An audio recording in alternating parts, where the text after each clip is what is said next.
Welcome to the Salmon Runs YouTube. Enjoy the video. In this video, I will explain how to play Age of Empires 2 online with friends. First, make sure everyone has the definitive edition of the game installed on their computer, typically through Steam. Once ready, launch the game and navigate to the main menu. From there, select the multiplayer option. This is your gateway to connecting with others and starting your epic battles. A stable internet connection is key for a seamless experience. Next, you'll decide whether to host a new game or join an existing one. If you're hosting, click Host Game to set up a private lobby. You can then invite your friends directly. If joining, select Join Game and use the lobby browser to find your friend's session.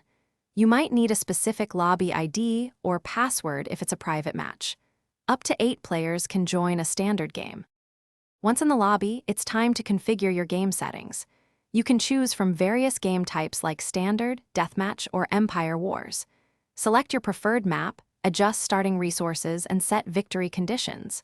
Assign teams, pick your favorite civilizations, and ensure everyone is on the same page. There are over 40 civilizations available, each with unique bonuses. Double-check everything before you begin your conquest. With all settings finalized and everyone ready, the host can click the Start Game button. The game will load, and you'll be transported to your chosen map. Remember to communicate effectively with your friends using the in-game chat or an external voice application. Teamwork is crucial for victory in Age of Empires 2. Have fun building your empire, training your armies, and outsmarting your opponents in thrilling online matches. Thanks for watching. Consider subscribing if we helped you.